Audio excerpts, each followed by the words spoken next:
Hello दोस्तों, आप सभी का एक नए वीडियो में स्वागत है। और दोस्तों, यदि आप मेरे रेगुलर व्यूअर्स हैं तो आज का वीडियो आप लोगों के लिए काफ़ी इम्पोर्टेंट है। यदि आप मुझ पर यकीन करते हैं तो इस वीडियो कृपया पूरा जरूर देखिएगा।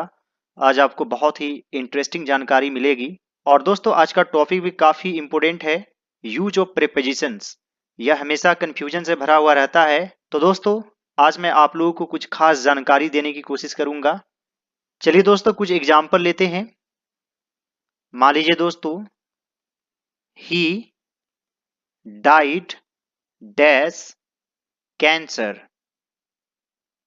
तो दोस्तों, आप लोगों को पता होगा कि यहाँ पर जो है ऑफ यूज होगा। जब भी किन्हीं की किसी बीमारी से मौत हो जाती है तो हमेशा डाई ऑफ का यूज करते हैं। तो यहाँ पर होगा ही डाइड ऑफ कैंसर। लेकिन दोस्तों, यदि मैं आपको यह सेंटेंस दूं, ही died dash hunger. Hunger means भूख होता है दोस्तों। तो इसमें कोई भी कंफ्यूज हो सकता है। लेकिन दोस्तों, ज्यादा सही मुझे लगता है कि फ्रोम होगा। और आप न्यूज में देखेंगे तो डाई ऑफ हंगर भी रहता है और डाई फ्रोम हंगर भी आपको मिल जाएगा। तो दोस्तों, इसमें हमेशा ही कंफ्यूजन रहता है। लेकिन दोस्तों, यदि ऑप्शन में ऑफ भी है और फ्रोम भी है तो आप हमेशा फ्रोम को चुनेंगे। मान लीजिए दोस्तों, ही died dash loss of blood, यानी खून की कमी से। तो इसमें फ्रोम होगा ही होगा, यानी इसमें किसी भी हाल में आपको ऑफ यूज नहीं करना है। यानी कि दोस्तों, जब किसी की मृत्यु किसी कारण से होती है इनडायरेक्टली, यानी डायरेक्ट किसी बीमारी से नहीं, तो वहां पर आपको फ्रोम यूज करना है। He died from the loss of blood. मान लीजिए दोस्तों कि वह जहर से मर गया। He died dash poison. तब आप यहां पर बाय यूज करेंगे, ही डाइड बाय पॉइजन। और दोस्तों, मान लीजिए ही डाइड डैश हार्नेस। यानी कि दोस्तों, वह काम करने की स्थिति में था, यानी कि ऑफिस में या काम करते करते किसी की मृत्यु हो गई अपने पद में रहते हुए। तो यहां पर आप इन यूज करेंगे, ही डाइड इन हार्नेस। और मान लीजिए दोस्तों कि किसी की मृत्यु एक्सीडेंट में हो जाती है, तो वहां पर लिखेंगे he died in an accident. तब यहां पर इन यूज करेंगे। दोस्तों, हार्नेस एक वर्ब भी है जिसका मतलब होता है जोतना या फिर काम में लाना। जैसे हम किसी जानवर का यूज करते हैं, घोड़े का या फिर बैल का, तो उसे हम हार्नेस करते हैं। जैसे दोस्तों, मान लीजिए चीज इज मेड डैश मिल्क। तो दोस्तों, चीज यानी कि पनीर दूध से बनता है या बनाया जाता है। तो दोस्तों, यहां पर ऑफ यूज करेंगे या फिर फ्रोम। तो यहां पर आप फ्रोम यूज करेंगे। यानी कि दोस्तों, जब किसी सामान से कोई दूसरा सामान बनता है और उसका रंग रूप बदल जाता है, यानी कि देखकर आप नहीं पहचान सकते हैं कि उसी चीज का बना है, तब आप फ्रोम यूज करेंगे। मान लीजिए दोस्तों, the chair is made dash would. तो दोस्तों, आप चेयर को देखकर तुरंत अंदाजा लगा लेंगे कि यह लकड़ी का बना है। तो यहां पर आप ऑफ यूज करेंगे, the chair is made of would. मान लीजिए दोस्तों, ही डील्स डैश गारमेंट्स। और मान लीजिए he can not deal dash you. तो दोस्तों यहां पर भी डील है और यहां पर भी डील है, लेकिन यदि इसके बाद प्रीपोजिशन में हम चेंज कर देते हैं तो दोनों का अर्थ बदल जाता है। यदि यहां पर इन लगा देते हैं तो डील इन का मतलब होता है व्यापार करना, यानी किसी सामान को बेचना। जैसे ही डील्स इन गारमेंट्स, वह गारमेंट का व्यापार करता है। जैसे मान लीजिए ही डील्स इन राइस, वह चावल बेचता है। और दोस्तों इस डील का मतलब हुआ, मान लीजिए यहां पर विद लगा देते हैं तो इसका मतलब हुआ व्यवहार करना। He can not deal with you, यानी वह आपसे डील नहीं कर सकता है। दोस्तों मान लीजिए he entered dash the room, और मान लीजिए ही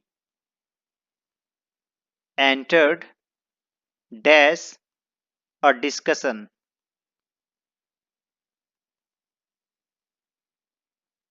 तो दोस्तों जब हम किसी रूम में या घर में कहीं पर भी किसी जगह में प्रवेश करते हैं तो नो प्रीपोजिशन का यूज होता है। यानी कि दोस्तों एंटर के साथ कोई भी प्रीपोजिशन यूज आपको नहीं करना है, डायरेक्ट होगा ही एंटर्ड द रूम। और दोस्तों मान लीजिए आप किसी ऐसी चीज में जिसे आप देख नहीं सकते हैं, मान लीजिए आर्ग्यूमेंट या फिर डिस्कशन, तो उसमें आपको इनटू का यूज करना है। He entered into a discussion. तो दोस्तों ये सभी छोटी छोटी चीजें हैं, लेकिन काफी इंपॉर्टेंट है और कंपेटिटिव एग्जाम्स के लिए और भी ज्यादा इंपॉर्टेंट है। और आप लोगों से रिक्वेस्ट है कि कृपया इस वीडियो को लाइक कर दीजिए। यदि आप लाइक करेंगे तो मुझे और भी मोटिवेशन मिलेगा और मैं इस तरह की चीजें और भी आप लोगों के लिए लाऊंगा। तो कृपया लाइक और कमेंट जरूर कीजिएगा। और दोस्तों मेरे वीडियो को थोड़ा सा लंबे समय तक देखिएगा। यदि वॉच टाइम कम हो जाता है तो मुझे भी वीडियो बनाने में मन नहीं लगता है। कुछ सिंपल एग्जाम्पल लेते हैं दोस्तों। मान लीजिए he is the best student of. तो दोस्तों मैंने ऑफ बोल ही दिया है तो ऑफ ही होगा, of my class. He is the best student of my class. मान लीजिए दोस्तों द एग्जाम विल स्टार्ट, यानी शुरू होगा डैश मंडे। तो दोस्तों यहां पर आप क्या यूज करेंगे, on Monday. The exam will start on Monday.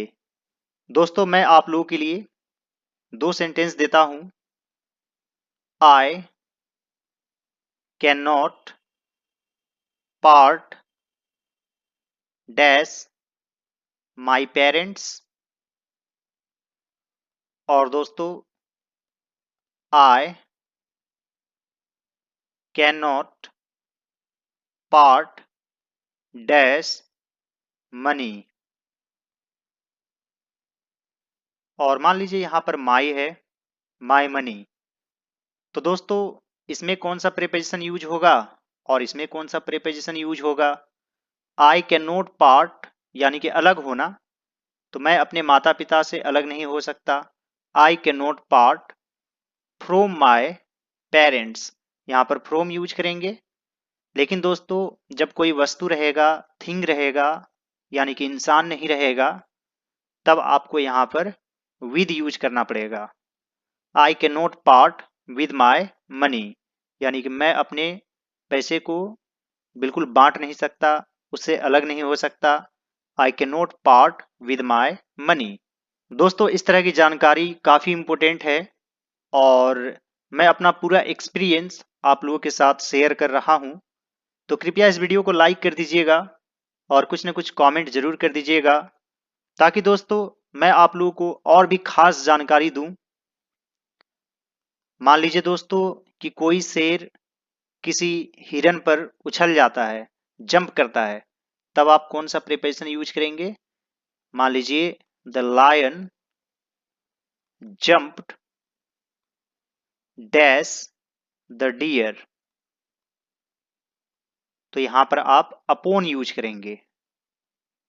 The lion jumped upon the deer. मान लीजिए दोस्तों आप रिजल्ट का इंतजार कर रहे हैं, तो आप क्या लिखेंगे? मान लीजिए हम लोग कर रहे हैं, तो वी आर वेटिंग। और दोस्तों हमेशा वेट के बाद फॉर यूज होता है, चाहे इंसान रहे या कोई वस्तु। We are waiting for the result. और मान लीजिए I am waiting for you, मैं आपका इंतजार कर रहा हूं। चलिए दोस्तों 20 सेंटेंस आज पूरा कर लेते हैं। चलिए 19 नंबर में कुछ लेते हैं। मान लीजिए दोस्तों the boy fail dash the well. यानी कि एक तरह से बच्चा या लड़का कुआं में गिर गया। तो दोस्तों जब कोई चीज गति में रहता है तो हम लोग इनटू यूज करते हैं, यानी कि एक तरह से अंदर की तरफ भी आ रहा है और वह बिल्कुल मोशन में है, गति में है, यानी इन भी हो रहा है और एक तरह से डायरेक्शन भी दिखाया जा रहा है। इसलिए दोनों को मिलाकर यूज करते हैं, इन टू, और एक साथ लिख देते हैं। उसी प्रकार दोस्तों मान लीजिए टेबल है और यहां से कोई चीज उछल कर इस तरीके से यहां पर गिरेगा, तो आप यहां पर ओन टू का भी यूज कर सकते हैं, यानी कि इसके अंदर तो नहीं गया, जैसे कुआं में तो अंदर चला गया। और दोस्तों यहाँ पर टेबल में तो बिल्कुल ऊपर ही है, तो यहाँ पर इन टू यूज नहीं करेंगे, यहाँ पर ओन टू यूज करेंगे। उम्मीद करता हूं कि आप लोगों को समझ में आ गया होगा। कहीं कहीं पर आप लोग ओन टू का भी यूज देखते होंगे। चलिए दोस्तों आज का आखिरी सेंटेंस लेते हैं। मान लीजिए you can not depend dash मी। तो यहां पर क्या होगा? You can not depend on me, तुम मुझ पर निर्भर नहीं रह सकते हो। तो दोस्तों उम्मीद करता हूं कि आज का वीडियो आप लोगों को अच्छा लगा होगा। यदि यह वीडियो आप लोगों को अच्छा लगे तो इस वीडियो को लाइक कर दीजिएगा। और दोस्तों मैंने आप लोगों को ट्रांसलेशन के द्वारा बहुत सारे पैसेज, एसे और स्टोरी बताया है विस्तार पूर्वक। तो आप लोग इंग्लिश सीखने के लिए सभी वीडियोज को जरूर देखिए। और दोस्तों इस तरह की नॉलेज भी काफ़ी इंपॉर्टेंट है, खासतौर से कंपेटिटिव इंग्लिश के लिए। तो मैं जो भी वीडियो आप लोगों के लिए बनाऊं सभी वीडियो को जरूर देखेंगे, क्योंकि दोस्तों मैं आप लोगों के लिए ही मेहनत करता हूं। और कुछ ना कुछ कमेंट कर दीजिए ताकि मुझे मोटिवेशन मिले। All right friends, thanks for watching.